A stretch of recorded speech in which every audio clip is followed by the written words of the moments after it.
Hi guys, இன்றைக்கி எதை பற்றி பார்க்க போகிறோன்னா நம்ம ஒரு லேப்டாப் பேனல் தாங்க மாற்ற போகிறோம். அது வந்து நம்மளுடைய நண்பர் வந்து எனக்கு ஒரு சின்ன அடி தான் அந்த பேனல் நான் காமிக்கிறேன். ஆல்ரெடி நான் எல்லா பேனலும் மாற்றிட்டேன். ஏன் அது ஒரு இன்ஃபர்மேஷன் ஓசரம் தான் இந்த மாதிரி பேனல் மாத்திரம் எல்லாமே பண்ணுறோன்னு சொல்லிட்டு தான் ஒரு வீடியோவை அப்லோட் பண்ணுறேன். சரிங்களா? இந்த பேனலில் என்ன பிரச்சனைனா, இந்த த்ரெட் இருக்கு இல்லையா, அந்த த்ரெட்டு வந்து இந்த பக்கம் ஒடிஞ்சிருச்சு.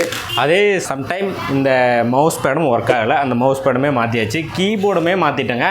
ஆனால் கீபோர்டு வந்து வடக்கு நண்பருக்கு வந்து நான் ரிட்டர்ன் பண்ணிவிட்டேன். பேனல் வந்துடுச்சு, நான் மாற்றிட்டேன். எந்த லேப்டாப்னா இந்த லேப்டாப் தாங்க. இந்த லேப்டாப் பேனல் தாங்க நான் மாற்றுறேன். இது வந்து பயங்கர டைட்டாக இருந்தாவே இந்த இடத்துல பேனல் ஒடிஞ்சிரும். அதனால் இந்த பேனல் வந்து எப்போவுமே லூஸாக இருக்கிற மாதிரி பார்த்துக்கோங்க. அப்போ தான் உங்களுக்கு வந்து இந்த லேப்டாப்போடைய பேனல்லாம் எதுவுமே கிராச்சஸ் ஆகாது, ஒடியாது. சரிங்களா? இந்த வீடியோ பிடிச்சிருந்தா இந்த வீடியோக்கு ஒரு லைக் பண்ணிக்கோங்க, இந்த சேனலுக்கு சப்ஸ்கிரைப் பண்ணிக்கோங்க. நெக்ஸ்ட் வீடியோ சந்திப்போம். Tata, bye bye. ஏண்டா எங்களை இன்னமுமாடா நம்பிக்கிட்டு இருக்க? எங்க பேசிக்கிட்ட பார்த்தாவே உனக்கு தெரிய வேணாமா அவங்க தருவாங்களா தரமாட்டாங்களான்னு?